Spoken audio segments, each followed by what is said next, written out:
कागल नगरपरिषदेची पहिली सर्वसाधारण सभा छत्रपती शिवाजी महाराज सभागृहात नगराध्यक्षा सविता माने यांच्या अध्यक्षतेखाली पार पडली। यावेळी मुख्याधिकारी अजय पाटणकर आणि उपनगराध्यक्ष जयवंत रावण उपस्थित होते।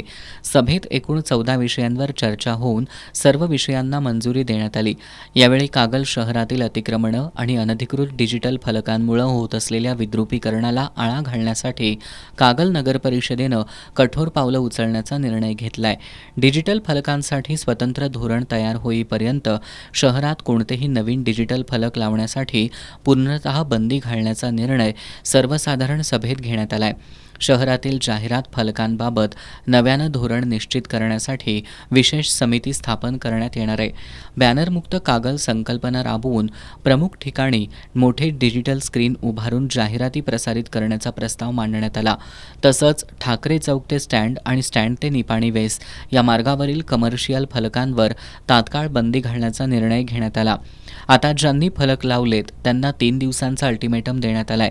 यापुढे अनधिकृत फलक लावल्यास संबंधितांवर दंडात्मक आणि कायदेशीर कारवाई करण्यात येणार असल्याचा इशाराही देण्यात आलाय।